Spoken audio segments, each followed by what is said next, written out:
folks. Welcome to another episode of Film Study. This is Ken McKusick. I have a special episode for you today. We're going to talk with Qadry Ismail, who's joined us, and about the 1999 Ravens win streak. And a lot of people don't remember this, but it was really the beginning of the dynasty of the Ravens in a lot of ways. But Q, how are you doing? I'm doing wonderful. I appreciate you having me on. All right, I appreciate that too. I hope it's okay to call you Q. By the way, something I should have asked you before the show started. Is that good? That's great. I think most people who aren't familiar with my name, they want to put a U in there and call me Qadry. So it's like, okay, you really don't know. So Q gives them an opportunity just to shortchange it. And I've been called Q by a lot of my friends. So we're good. Q is fine by me. So cadre as in closest to cadre, the military term, right? Absolutely. Yep. All right. Qadry. Right. Very good. Okay. Well, let's talk about that 1999 season. And you came to the Ravens after a couple of years where you hadn't even had a single reception in Miami or New Orleans. Obviously, some injuries involved. But maybe talk a little bit about what happened in 97 and 98 before you came to the Ravens and then how you got involved with them. Yeah. So basically, it was my wilderness experience. I call it my wilderness experience based upon some of the biblical studies that I had been doing. And I remember the one historian was saying the Israelites, when they got through the parting of the Red Sea, and now here Moses and about a couple million people were sitting there and about to go into the promised land. It really was only a 15-day journey, but as the scouts came back and they looked at what was going before them, it was a daunting task and everyone doubted. So what turned out to be a awesome opportunity wound up being a 40-year journey, and they finally entered into their promised land. And so while I know for me, I would connect dots spiritually with myself, with my own life, I thought that I was kind of on this journey, if you will. I was, in my comfort zone. My 4 years in Minnesota, I was the third receiver in a 3 wide receiver heavy offense, and I felt like, hey, I can, just show up and play. And boy, was I wrong when I went to Miami, and then obviously to New Orleans. And so both places, I had to really, hone in on what it was to be a pro, what it was to really understand the nuance of professional football, both on and off the field. And I think because of that, when I got to Baltimore, it was a perfect opportunity for me to blossom. All right. Outstanding. Obviously reuniting with Coach Billick here in Baltimore, his first year also with the Ravens. How important was that in your decision? Oh, it was everything. I think, Brian, I owe an awful lot to when it came to the resurgence of my career. He basically was coming into a situation as the new head coach of the Baltimore Ravens. Ted Marchibroda was, given the boot. And I think, Brian was tasked with putting together a team and, guys that kind of knew his system. I knew his system really well. Chuck Evans was another guy who was with me in Minnesota, and he knew the system extremely well, as also Mike Flynn.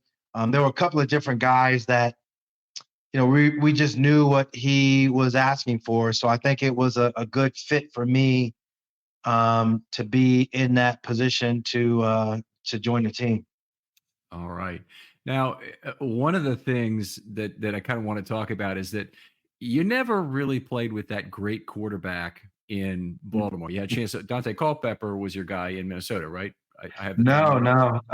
Technically, in Minnesota, I did play with Hall of Famer in Warren Moon.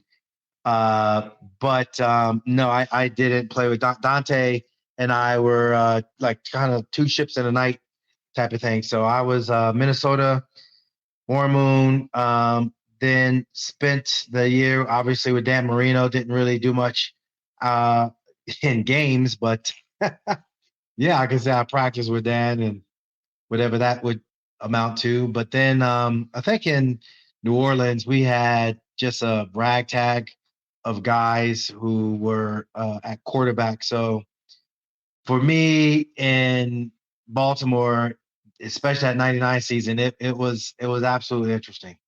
All right. So the 99 season, for folks who don't remember it, and this is why we do these kind of episodes, Scott Mitchell started the year for 2 games at quarterback and bombed out.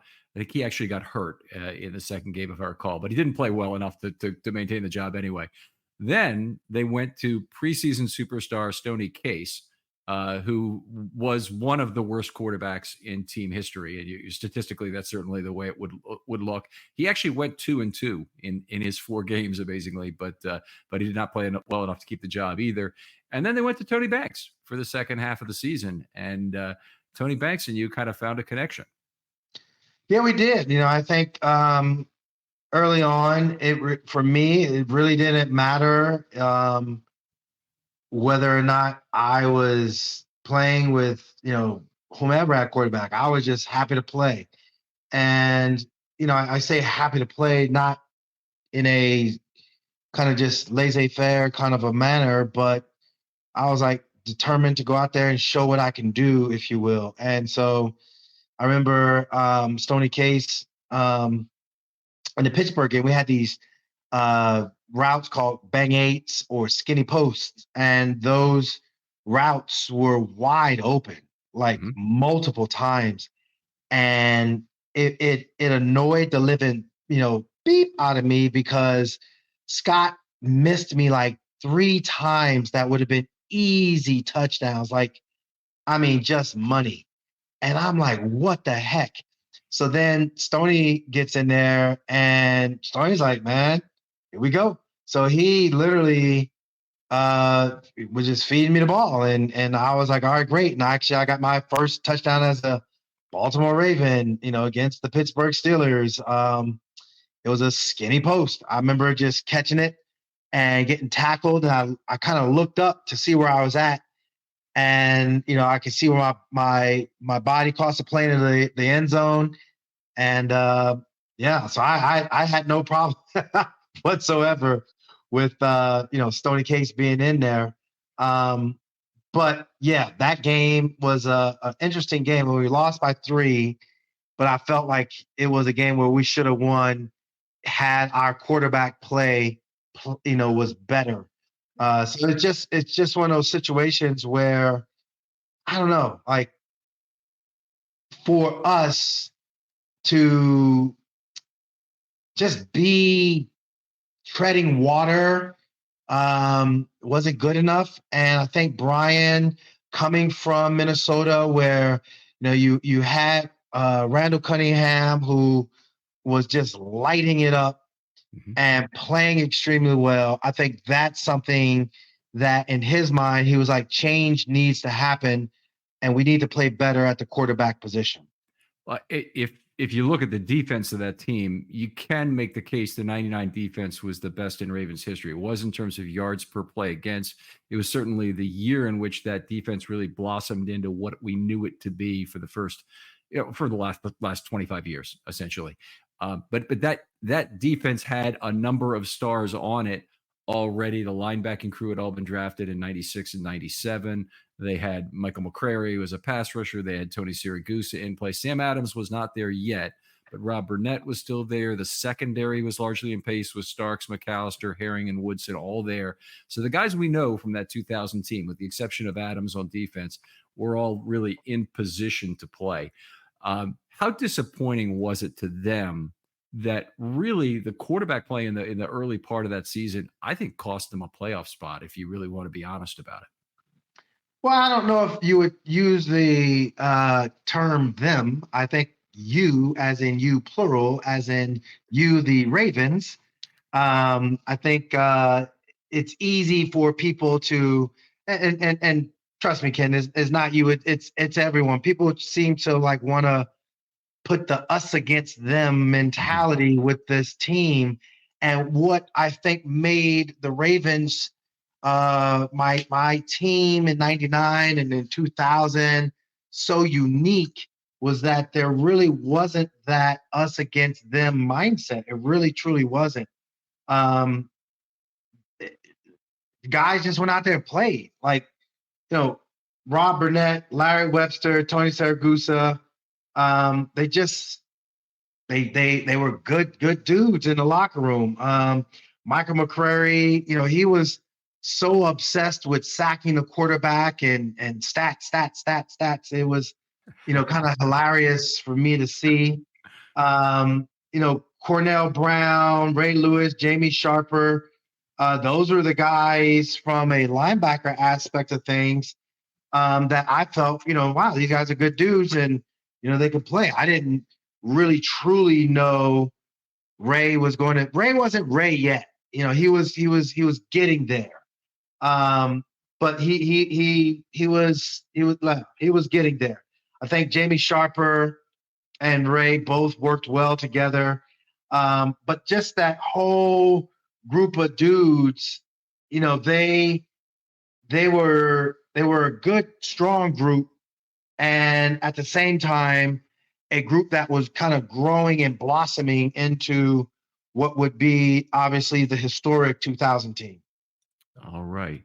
So anyway, let's get back to mid-season in 1999 now. So we've got Tony Banks now taking over. You really blossomed as a receiver again for the Ravens at that point. Not that you hadn't done anything for the first half, but you had at least 3 receptions in each of the last 8 games. The connection with Banks seemed to be about as good as any quarterback you played with in Baltimore, though you certainly had 3 fine seasons here. You lost to Jacksonville twice in weeks 10 and 12. Maybe start with that, because that came immediately preceding that streak. And talk a little bit about the, kind of the curse with the Jaguars. I know you were just part of it for those first 2 games before the Ravens started beating the pants off them, but how much of that was still lingering, and as a new player, do you really feel? So I think what Jacksonville, what was it? Baltimore, Jacksonville, Pittsburgh, Tennessee. And we include, Cleveland, but, come on, let's be realistic. We're talking about. So from a bigger picture standpoint, with Cleveland kind of being the redheaded stepchild, I think for Tennessee and Jacksonville, they were like the 2 top dogs in our division. And I think Pittsburgh and Baltimore, we were kind of jockeying for position. All of us as, a squad, there were rivals within each game. And I think for the way in which we played against Jacksonville, I believe Jacksonville, they had just some really good players like Jimmy Smith and Keenan McCardell and why am I losing my mind as far as their quarterback? Mark Brunell. Thank you. Mark and I came out the same draft class, I believe. And just from a bigger picture standpoint, like Mark was just primed and ready. I think he had some tutelage under Mike Holmgren and being under Brett Favre's understudy. So he was ready to take off. And I think the way in which the Jaguars just were coached, it was just like a perfect storm. They were awesome. But I think again, when you look back on those games, it really showed that we needed to play better, but also if we were competitive, we were going to show up and play and be that team. I think that everybody thought that we could be. All right. So you come into the start of the streak, and of course, the first game is still, in my opinion, one of the most impressive wins in Ravens history. Playing the Tennessee Titans, the eventual AFC champions, lost the Super Bowl by a yard, famously on Jones' tackle at the end of that game. And absolutely trashed them 41-14 at home. Uh, Still one of the most impressive wins I've ever been to. What do you still remember about that game? Well, I remember, if I correct me if I'm wrong, I just want to be sure, but I believe Javon Curse, was he not Mhm. on their Freak. team?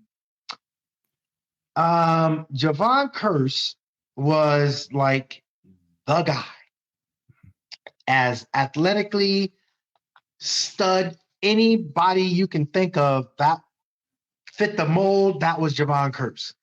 And I'll never forget. So we're playing, and the play was called Orlando. So Orlando, the letter O was for out. Well, however you want to call it, Orlando, since there were two O's, it was double outs. So I'm lined up to the right side going into the tunnel at then PSI Net, now M&T Bank. But I'm lined up to our bench, next to our bench, and I do the quick out, catch the ball, literally sprinting upfield. As I am sprinting upfield, Javon Curse sprints up, tries to get in the way of the pass, doesn't. He sits there, counts probably one Mississippi, two Mississippi, three Mississippi. He goes over to our bench, has a sip of Gatorade, and as I'm about to run down the field to score, literally I get pulled down from behind, which technically should have, could have, would have been a Horse collar penalty. tackle. Yeah. But unfortunately, they didn't have horse collars back then. And I get tackled, and I'm like, who the heck? Well, it was Javon Curse. And that, I mean, you could say whatever you want to say, however you want to say it. It didn't matter. That was the biggest thing that stood out in my mind in that game. Like, that dude, like, truly was the freak. And he was unbelievable. Yes, I remember it well. Remarkable first year. I actually don't know if Curse was a rookie that year, and I have to go back. Yeah, rookie in '99, and had 14 and a half sacks right away. In fact, kind of a Hall of Fame career got a little bit derailed after 3 seasons. You see, generally think that guy's probably going to go to the Hall of Fame, but played for a fairly number of years and was never the same player again after that. But anyway, there's a story about Randy White from the 1970s. It's very similar about him running down some receiver from the defensive backfield. All of a sudden, I remember watching on TV as a kid, seeing this guy who's like, Randy White's not supposed to be that fast running down the receiver. But anyway, it's a good one. You had 113 yards in that game against the Titans. What was the locker room like afterwards? Maybe tell me a little bit about that. Was there that extra feeling of elation winning a game that big against a team that good? I think it just showed that what Brian was preaching, how we were working in practices, all those little things. It was starting to take hold. It wasn't like the Titans or Jacksonville for that matter. They were like dominating us. We had close games. I think earlier in the season it was like 14-11 or something like that, with Jacksonville being 6-3. So Titans and Jags both knew that they were going to have these competitive games against us. And then, it can go either way, if you will. I think bigger picture wise, we felt like all we needed to do is play our brand of football. And I think also give a credit to Brian, because Brian started realizing just the way things were unfolding with the offense. We needed to rely upon the defense, and that reliance upon the defense had to come from the head coach, recognizing that he's a head coach that got hired because of his offensive prowess, yet at the same time, his offense isn't producing. But for him to make that critical shift to rely more on Marvin Lewis's defense, I think that really said an awful lot about Brian. All right. Yeah, it certainly was a change for him. I know he's talked often about the 2000 season and how difficult that was. So we get out of that Titans game. You know, it's a one game winning streak, obviously at this point, and the Ravens had a disappointing season so far, but this made the team 4-7. You go into Pittsburgh for the biggest game of your career, and in fact, the biggest game of any Ravens receiver still in history. There's only one that really compares to it, and that's would be, I think, Demarcus Robinson's game. Marcus Robinson's game in 2003. But you had the 258-yard game, caught 6 of the 8 passes that Banks completed that day. Do you want to talk about any of those individual plays? I know Steve Shields, the safety, was involved in 2 of them, but who were you beating in that game? You know, it's interesting because obviously going into that game, you know, you're coming off a huge win. It's on the road. How are you going to feel? You know, it's late in the year. It's December. It's still Three Rivers Stadium. And for me as a kid, you know, growing up, the Steelers were all that in the 70s. You know, the play and historic place was just like, wow, unbelievable. For me also, it was a warm day for December, which really helped me from a receiver standpoint. And while the Javon Curse tackle was in my mind, I also recognized that I really wasn't fully accepted as the go-to guy. I know that I still needed to gain the acceptance of my teammates. And so going into that game, I was like, man, I really want to play and play well. I pride myself on little things like, you know, I feel like in football, technically any sport, but the one who prepares themselves and the one who can recover the greatest and the fastest, apples to apples, talent to talent, that's the one that's going to win. Period. End of discussion. And so when I look at, you know, that game, I was feeling great. And then on top of that, the weather was amazing. And I was like, all right, let's go. Well, we start off, obviously, Steelers, you know, they do what they do. They jump out to a 7-0 lead. Priest Holmes, our running back, not a lot of people remember, but Priest was the guy. So he had a 64-yard jaunt down the sideline, and lo and behold, it's a 7-7 game. We kind of like go back and forth, but it was halftime, and I think the score was 10-10. And literally, Brian Billick was so pissed because our offense, in particular, our receiving core and just passing attack was non-existent in that first half. And when I tell you, like from a bigger picture standpoint, the tongue lashing that he unleashed on everyone, and I was like, you know, I pride myself and coming in here, I'm supposed to be the go-to receiver. I feel like I'm coming off a really strong game against Tennessee. I want to validate, you know, what I am about in this game, and I need to play better. And I just want to start with a catch. And so we get back out after halftime, and literally from there, I think my first catch, I believe, was an end cut. And that end cut was 16-yard dig. I catch it, turn up field, got some good yards.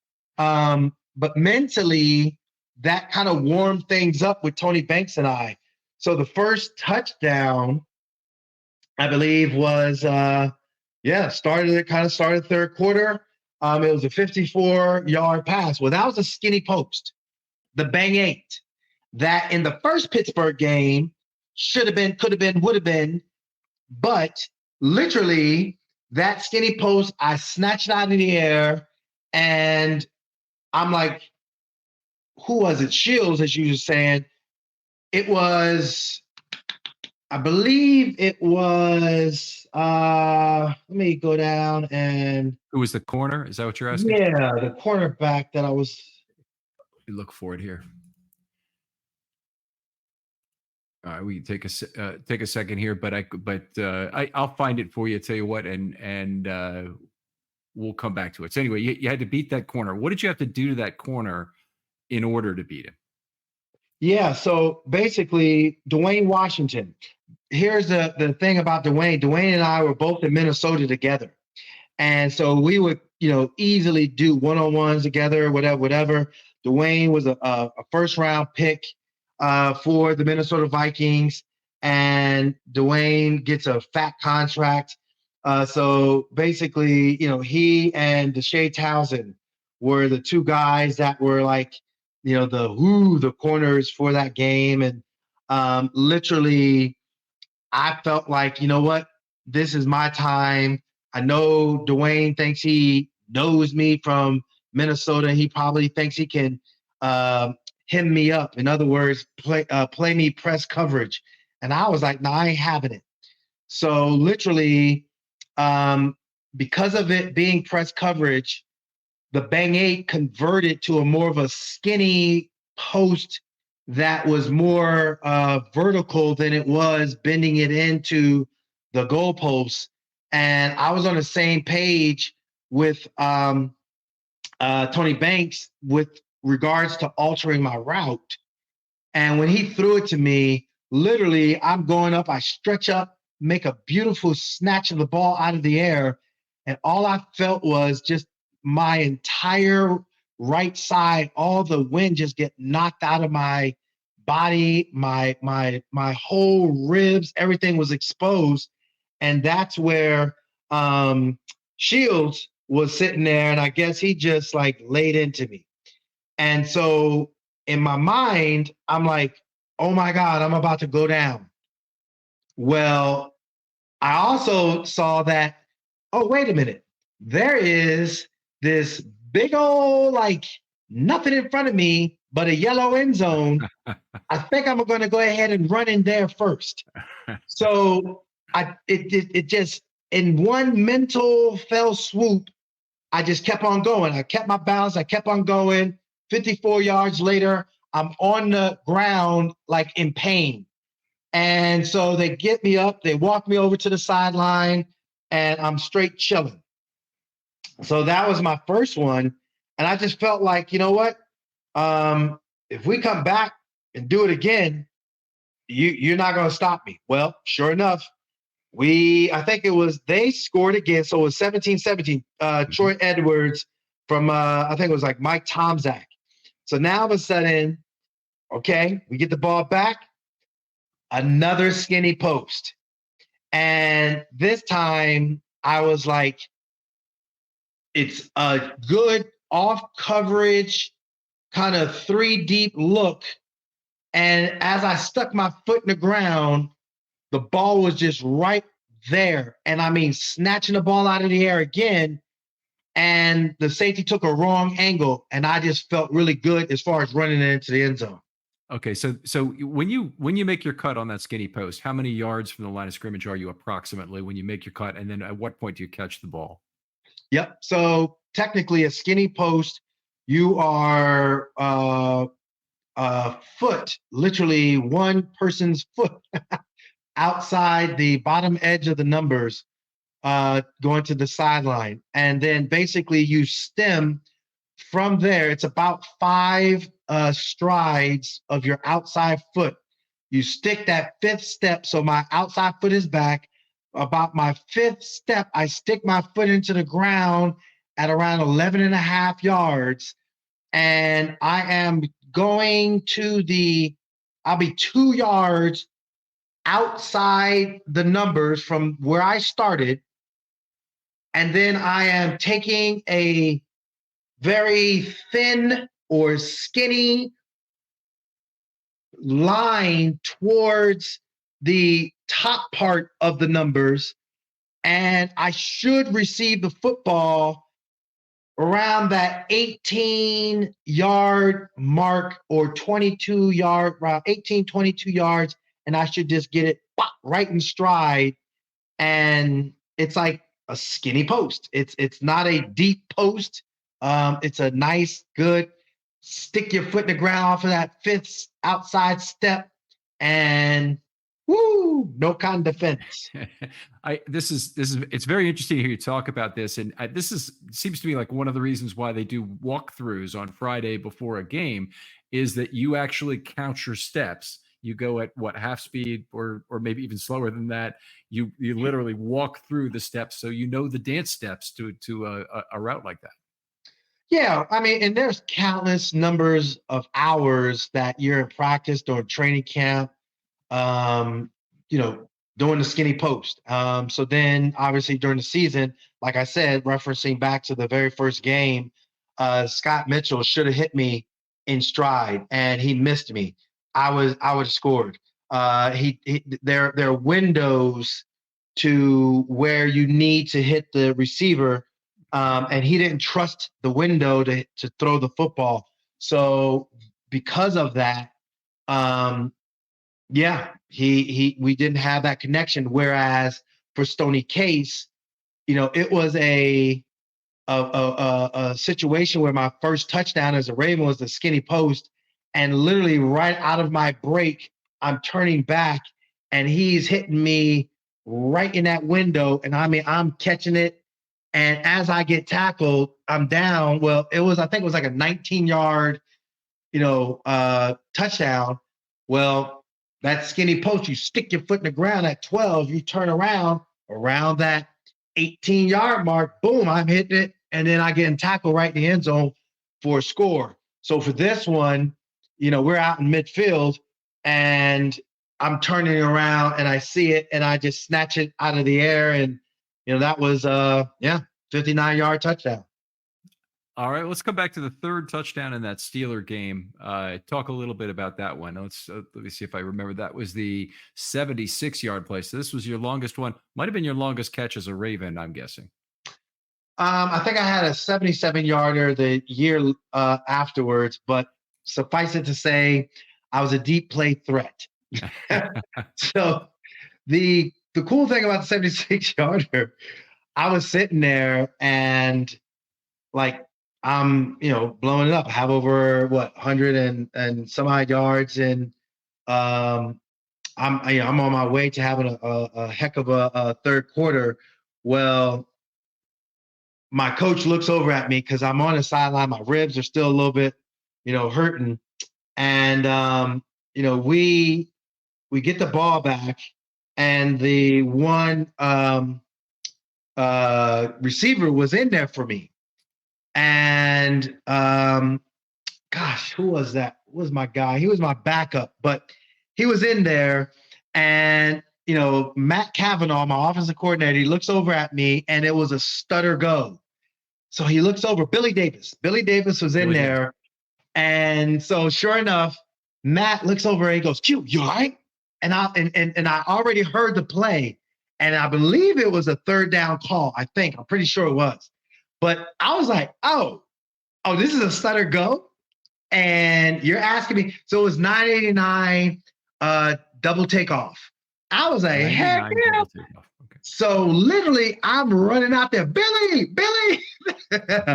like, get out. Now, and this is interesting because in my wilderness experience, when I was going through the art of learning how to be a pro, there is no way I would have taken myself back in the game. I would have been content with, I had 2 touchdowns. It's no big deal. I'm okay. But then I was like, no, we got to play 4 quarters. We got to do this for my own self, for my teammates, all of that. And mentally, I was like, this is my time. Billy, get your ass out. I don't care if you hurt I or got to not. get this straight because Billy Davis, very interesting cat, by the way, won a Super Bowl with the with The Washington. Cowboys, yep. Describes himself as an all around hustler, but I think he's worked with the Players Union in some capacity for after his playing days. I met him at the Dallas airport. I want to talk to you about this after we get off air here. He actually had his Super Bowl ring on me to show me. I mean, it's like obviously he was carrying it around, to do that. But it was interesting to do that. But Billy Davis in that Jacksonville game in 2000, he only had 3 catches the whole year, but 2 of them were big second and 10 conversions from Tony Banks on the touchdown drive that we think is the Shannon Sharp drive, but was equally the Billy Davis drive earlier there. But anyway, I want to get back to this last touchdown. So you put yourself in the game for Davis. Is that what happened? Meaning that the play was called and then you heard the play call, ran on the field, said, Billy, get out of here? So Matt Cavanaugh is calling plays, and obviously during the week, you're trying to look for different matchups and all the things. And so the skinny post was obviously something we put into the flow of the game. I'm having a great second half. So the third quarter, I just totally went after Dwayne Washington. And so now here comes a critical, I believe, third down. And so Billy was in for me because of the hit that I sustained. I just needed like a break. And it was just running plays. Like we were trying to like ice the game, if you will. They were good, but we were kind of like, all right, if we ice the game, we're good. And, so Billy basically was just kind of in there and doing his thing. But obviously you're paying attention. It's third down. My whole thing of what I learned in my wilderness experience was that everybody in the house knows that when it's third down, the go-to receiver is getting the ball. And it doesn't matter. I don't care if you telegramming it or what. The go-to receiver is getting the ball. And so for me, I'm looking at Matt call a play, and he kind of quickly looks over at me like, what are you doing here? Like, are you good? And I'm like, heck yeah, I'm good. So he kind of like, well, get your butt in there. I'm like, Billy, get out. Like, I'm coming in. So he subbed me in. And, they called the play. You could see where Tony kind of looked over at me. I was like, yeah, bro, we're about to do this. So Dwayne Washington was pressing me at the line of scrimmage. And I was like, oh, bro, I'm going to lull you to sleep. So I got off the line, and technically I did like a half kind of stutter, like running a bad route. And I wanted him to know that, oh, I am about to break. If I break, that means you're a good enough professional football athlete to break too. And you can get an interception and you can be the hero. So go ahead and go for my fake. So sure enough, he stutters with me, but he trips up on his own feet. He falls down. I literally just take off and I look back, and it's like, bam, right there. And probably one of the easiest touchdowns that I scored. So that was the last and final touchdown that was put up on that day. Incredible receiving day for sure. Still one of the ones we remember as Baltimore fans. And Banks completed only 8 passes the whole day, and you caught 6 of them. So that was pretty incredible. 258 yards. Let's move on to the next game if we can. We'll talk about the win over the Saints. Came back home for this one. Beat them 31-8. You had another 115 yards receiving. Anything about that game specifically you remember in terms of individual plays? So from the Saints aspect of it, I remember getting a call from Chris Carter, and Chris Carter was the receiver, Hall of Famer for the Minnesota Vikings still. And, obviously Chris prided himself on just being in the know of everything. And Chris, you know, I had this game of the ages, 258 yards. At that time, I believe it was me and five other or receivers to have over 250 receiving yards on catches, six or fewer catches. So it was like, just amazing, statistic. And then I think I was like top whatever in 200 plus, 250 plus receiving yards, and over 200 yards with 3 touchdowns, over 50 in a game. So it was like awesome, and I was named AFC Offensive Player of the Week. So, I get this call from Chris. He was like, "Hey man, congratulations." But it don't mean anything if you don't do, you don't have a repeat performance. And I was like, "Gee, Chris, way to ruin it." But at the same time, there was some truth there. I was like, I want to be the go-to receiver. I want to be the guy. And I remember they introduced us to the crowd at PSI Net Stadium. And this is my big moment to kind of be introduced to the crowd. But at the same time, this is when I knew I was a part of the Ravens. Because up until then, Ray would, talk to different guys and get them hyped and amped and all that. And, he would come by and, yo, let's have a great game, whatever. Nothing, that wasn't motivating. It was just kind of like a generic thing. However, I'm sitting there after, we go up against Steelers and beat them. And now it's like, man, Qadry, you did what you did. Literally, we're about to go out of the tunnel. They say, offensive players, starters over here. So they're calling us up. I get in line and I am locked in and I am amped. I am like, yo, I'm about to do this. Sure enough, Ray comes up to me and I didn't see him, but out of the corner of my eye. And like, so I'm looking straight ahead and all of a sudden he just turns and like faces me. And I'm like, whoa, this is Ray. He goes, hey, you go out there and do what you do. He takes off running down out of the tunnel. Defensive players run out of the tunnel.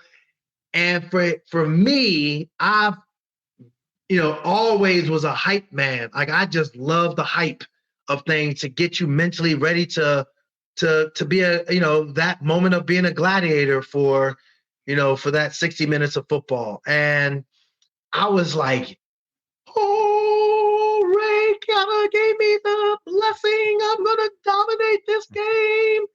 And I mean, you couldn't tell me nothing. I was like, I'm going to go out there. I'm going to have a game. I was in my wilderness with the Saints. And so my wilderness experience, I was kind of ticked off that the way the Saints didn't necessarily play me.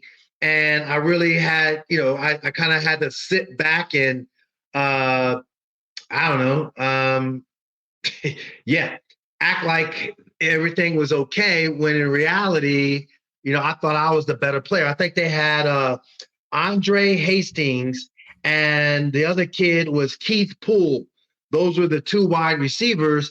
Well, Keith was a rookie my year beforehand in the wilderness. And Andre and I came out the same draft class. And so both of those guys were the 2 starters. Well, here they come. Ray gives me the blessing. And in my mind, I'm like, there is nothing better than being so amped for this game. Sure enough, here we go.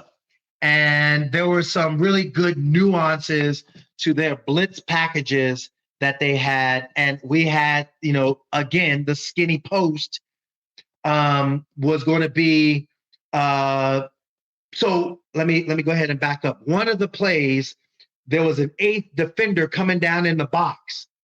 If Tony Banks and I were on the same page, what's going to happen is he's going to, have the line protect him, keep the back in, and now I don't have to break off my route. And I'll have the skinny post again. And this time so I was on the bottom edge of the numbers, but when that guy comes down, I moved to the top of the numbers. It was like a little nuance. And so with that, I literally do the same route, but it's a little bit different. And I remember just snatching it out of the air. And like in my mind, I'm like, you just aren't going to stop me today. Mm-hmm. So the game is going on. And again, another skinny post. And I remember just sticking my foot in the ground off of my fifth step. And this time I was on the Saints sideline. So I stuck my foot in the ground, came out of it. Boom, I catch the ball. And I'm like, not today. I mean, I split the safeties. And I mean, just.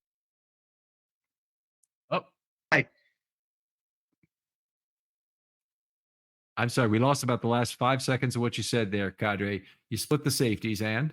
I split the safeties, and I was saying when I was going to the sideline after I scored, I mean, I was going so fast, and I remember going into the end zone scoring, and I go to the sideline. I remember Jermaine Lewis came up to me, goes, "Yo, Q, man, that was the fastest I've ever seen you run." And the determination that I had, because I was like, I'm going to score. I don't know about y'all, but, this is my validation game. Chris Carter, you challenged me, challenge accepted. One of the greatest to ever do it in Ray Lewis.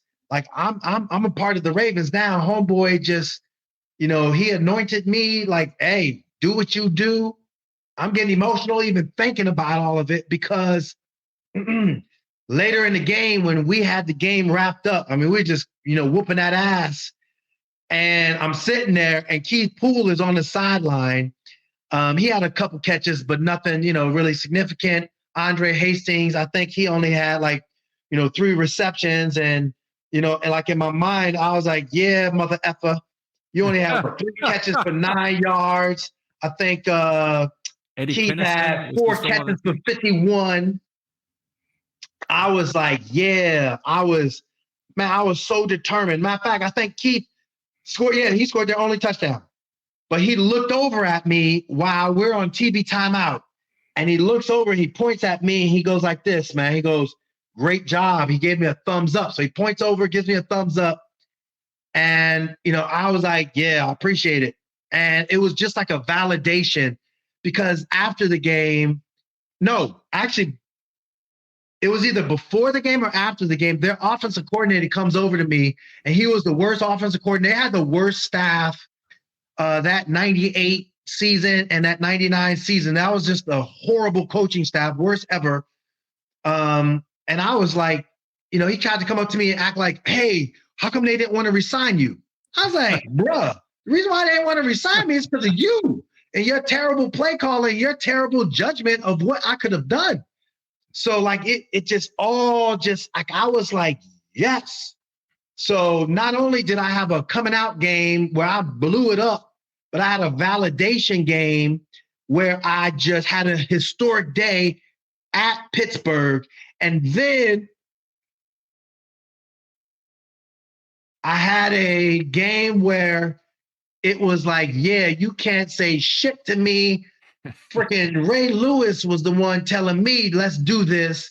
And now Chris Carter's like, you want to follow it up? Well, then you better follow it up. And I followed it up. And I got the game ball for Pittsburgh, and I got the game ball for the Saints game, and felt great. Felt great. Right. So I get a real sense from that description of how much it means to pro athletes to beat the team that didn't recognize what they, who they were the year before. But that was a great description there. Let's move on to the Bengals game. And I kind of want you to focus on the defense a little bit here, because this is the first shutout in Ravens history, the first of many. And this game was very special. Obviously, they had 4 shutouts the next season. You mentioned Ray wasn't Ray. I do want to go back to the beginning of that Saints game, what you're talking about happened in the tunnel. That sounds very Ray to me. But you're saying Ray the player was not at the peak of his skills yet. Oh, he was every bit of the guy that guys looked at and all that. He just wasn't uh what would be the 2000 team where that just that set him apart and put him on another stratosphere regarding the Super Bowl and all the things, and just being such a completely dominating football player. I mean, he was doing his thing. He was a motivator to us. But when your season is a 500 season, nationally, non-football purists aren't going to, recognize who, Ray Lewis is. Now, you look at it and it's like mother of pearl, that 2000 season, but you have the wisdom to look at the 99 season and see what Ray was growing into. All right. So coming out of that game, you're 7-7, still in the playoff hunt at this point, still have a chance. And boy, now it's not the time to think of it, but this is really a time where if you're a Ravens fan, you think about, man, if we hadn't started this year with Scott Mitchell and Stoney Case, this might have really worked out. We might be right there. But anyway, you're 7-7, didn't get eliminated by your own play. I think that the Kansas City game or something was where you got eliminated, but I'm not 100% sure. You might remember, but you guys went to win that game against the Bengals to go 8-7. What can you remember about that day in terms of maybe watching the defense this time around and how they got it done that day? So it was interesting because I think that's where from we not that we have arrived, but here is the blueprint to winning. Run the football, be dominant in running the football, don't turn the football over, and allow our defense to do what it does. Matt Stover, he had a day. He had a day. We had, I think it was Eric Red who scored the first touchdown, but every time we, got anywhere near close to scoring, here comes Matt Stover, and he was just money Matt. He was dominant. I think that was the first time where it was a day or I think a blueprint that was written, and for Brian Billick, for all of us really, but for Brian Billick in particular,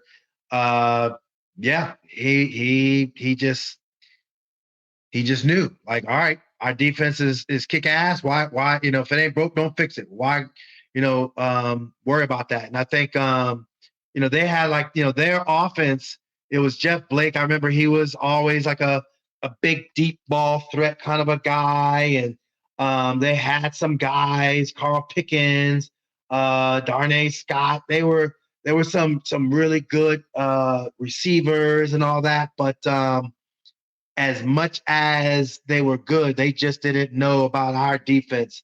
And I think that was really the total domination that our team, put on full display. Don't turn the football over. Let our special teams with Matt Stover do his thing, and watch and see. And so, that kind of solidified things with Cincinnati. And then you guys, tell me a little bit about after the game. Do you guys go back and watch the other games? Because I think, if I recall correctly, you guys were eliminated by the 4:00 games after playing at 1. So were you in the clubhouse somewhere watching a game to try and see if you're still in it for Week 16? So I think what happened, I'm my memory is a little bit skewed, but they have the record back then of the largest, we call them vision boards now, but the huge, boards that showed all the play, and it went from sideline to sideline. Now it's like they're still, just huge monstrosities, but they're not as large as, say, Jacksonville's or Dallas's or even the new stadiums, SoFi. Mhm. But back then, those were some huge vision boards. And I think they put those games, the late games, up, I believe. But yeah, HD was not invented. we still had we still had the little pixelated TVs in our locker room, and it probably, I don't know, it probably wasn't all that big of a deal. So we didn't necessarily get up on the know as quickly as you would in today's world of technology. All right. All right. Well, anyway, it was a great moment. I know after that 22-0 win, I was actually watching the 4 o'clock games out in Las Vegas at the time for whatever reason. Missed a home game, which I would never do today. But it was a great moment to think, hey, they're still in this thing, which is cool. And then you went into that New England game in the final week. Bill Belichick, in some ways, the start of his dynasty was that 20-3 win over the Ravens in that day. With actually, wait, was that Pete Carroll was coaching them? Pete Carroll. Yeah. So anyway, lost that game to the Patriots at New England 20-3 in the finale to finish 8-8. But that streak still, to me, is the beginning of the dynasty. Is that 4-game streak? How do you think of it? Yeah, I mean, I guess I didn't know in that term. Again, like what the defense was going to be. I didn't necessarily. I was thinking about, if I can get, what 2 more catches, I'm gonna get a 6-figure signing, or not signing, but not a roster, but incentive. I would reach my incentive bonus if I got 70 catches. So I needed 2 more. I wound up with 68. I was a little bit pissed at Tony Banks. I was like, bruh. But neither here nor there. I think the one thing that I look back on in the grand scheme of it all was that the camaraderie we had as a team was just second to none. We really, blossomed and just played, good team football. I didn't know it would amount to a Super Bowl, but there was this sense of optimism and this sense of like, man, this is fun and fun times. Let's do this. Let's come back and do this again. And that was kind of like my mindset. What I felt around being a Baltimore Raven. All right. And obviously, many years since, you've done Ravens broadcasts for many years. Really loved when you were in the booth for preseason games. I thought you really brought something to the broadcast then that I've always really enjoyed. I like technical talk about football. They've had good people generally in the booth. I mean, Rod Woodson is very good at that. Lots of other people are, but I really appreciated that you were on those broadcasts for all those years. Tell people, if they have questions about football or about the NFL, can they contact you on Twitter? Are you okay with that? Yeah, 100%. I am Qadry Ismail is my Twitter/X handle, I guess, as they call it now. But yeah, I interact with fans pretty much on a regular during the football season on Twitter /X. And man, I mean, when I say we chop it up, sometimes what I'm realizing in today's game, and I appreciate the compliment as far as just talking football on a broadcast from a preseason standpoint, when we would do the both radio and television broadcast, my goal and objective was to be entertaining, but look at it from a fan's perspective. So yes, I know football, of course, but I want it to be like, sitting there watching the game with a bunch of the fellas. When we got into the radio booth, it was allowing Jerry Sandusky to be the consummate professional that he was, and then allow my personality to kind of be out there as much as possible. And every now and then you would hear me, not try to get in trouble with the FCC. So I'd be like, mother of pearl. And like, it literally was me holding back my tongue, but it became like a thing.